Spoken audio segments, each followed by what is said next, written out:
നമസ്കാരം. വയനാട് പുനരധിവാസത്തിനായി ഒരു രൂപ പോലും കേന്ദ്രം തരുന്നില്ലേ, കേന്ദ്രം കേരളത്തെ അവഗണിക്കുകയാണ് എന്നൊക്കെ പറഞ്ഞ് കേരള സർക്കാരും അന്തം കമ്മികളും മുറവിളി കൂട്ടാൻ തുടങ്ങിയിട്ട് കാലം കുറയായിരിക്കുന്നു. പുനരധിവാസത്തിനായി കേന്ദ്രം ഒരു രൂപ പോലും തന്നില്ല, അതുകൊണ്ട് ഉരുൾപൊട്ടലിൽ തകർന്ന വയനാടിന്റെ പുനരധിവാസം തുടങ്ങാൻ കഴിയുന്നില്ല എന്നൊക്കെ പറഞ്ഞായിരുന്നു ബഹളമൊക്കെ. അപ്പോഴാണ് കേരള ഹൈക്കോടതി കേന്ദ്രം തന്ന കാശിന്റെ കണക്കും വരവ് ചെലവിന്റെ കാര്യവും കേരള സർക്കാരിനോട് ചോദിച്ചത്. അതോടെ കേരളത്തിന്റെ സകല പ്രശ്നങ്ങളും തീർന്നു.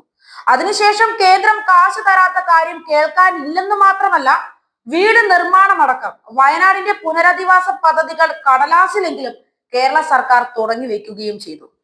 എന്നാലും ഹൈക്കോടതി കേരളത്തോട് വരവ് ചെലവ് കണക്ക് ചോദിച്ചപ്പോഴേക്കും പുനരധിവാസത്തിനായി കേരളത്തിന് കാശ് എവിടെ നിന്നാണ് വന്നത്?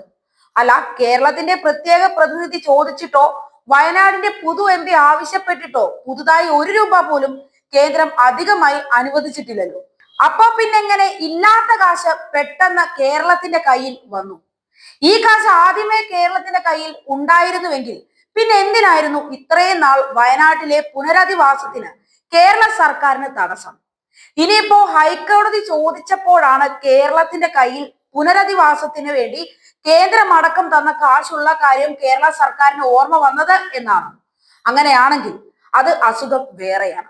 എന്തെങ്കിലും കാരണം ഉണ്ടാക്കി കേന്ദ്ര സർക്കാരിന്റെ നെഞ്ചത്തേക്ക് കയറാനുള്ള പതിവ് നാടകം, അത് ഇനി വിലപ്പോവില്ല എന്ന കാര്യം പിണറായിയും കൂട്ടരും ഓർക്കുന്നത് നല്ലതാണ്. സർക്കാരിൽ ഇപ്പോൾ പിണറായി വിജയന് എതിരാളികൾ ആരുമില്ല. അധികാര തുടർച്ച ലഭിച്ചപ്പോൾ മന്ത്രിസഭയിൽ ആജ്ഞാനുവർത്തികളെ കുത്തി നിറച്ചു. ഭരണം കുത്തഴിഞ്ഞിരിക്കുകയും ജനവിരുദ്ധമായിരിക്കുകയും അഴിമതി തുടർക്കഥയാവുകയും ചെയ്തിട്ടും സർക്കാരിൽ ഒരാൾ പോലും ഇതിനെതിരെ ഒരക്ഷരം പോലും ശബ്ദിക്കാത്ത അവസ്ഥയാണ്. അഴിമതികളെ വിമർശിച്ച് പിണറായിയുടെ എതിരാളിയാവുന്നതിനേക്കാൾ ഒപ്പം നിന്ന് ഗുണഭോക്താവുകയാണ് ബുദ്ധി എന്ന നിലപാടിലേക്ക് രണ്ടാം പിണറായി സർക്കാരിലെ മന്ത്രിമാർ മാറിയിരിക്കുന്നു. അതുകൊണ്ട് തന്നെ സ്വന്തം ഇഷ്ടപ്രകാരം കാര്യങ്ങൾ വളച്ചൊടിച്ച് കേരളത്തിലെ ജനങ്ങളെ ബി.ജെ.പിക്കും കേന്ദ്ര സർക്കാരിനും എതിരാക്കാം എന്നുള്ള വ്യാമോഹത്തിന്റെ പുറത്താണ് കേന്ദ്രം പൈസ തരുന്നില്ലേ എന്നും പറഞ്ഞ് അലറി വിളിച്ചത്. പക്ഷെ അതും വിലപ്പോയില്ല എന്ന് മാത്രമല്ല, ഹൈക്കോടതിയുടെ ഭാഗത്ത് നിന്ന് കടുത്ത വിമർശനങ്ങൾ ഏറ്റുവാങ്ങേണ്ടതായും വന്നു. ഏകാധിപത്യം ജനാധിപത്യത്തിന്റെ ഉന്നത രൂപമായി കാണുന്ന, മുകളിൽ നിന്ന് കെട്ടിപ്പടുക്കുന്ന സംഘടനാ സംവിധാനത്തിൽ വിശ്വസിക്കുന്നവർക്കിടയിൽ പിണറായിസത്തിന് എളുപ്പത്തിൽ വിജയിക്കാൻ കഴിയും.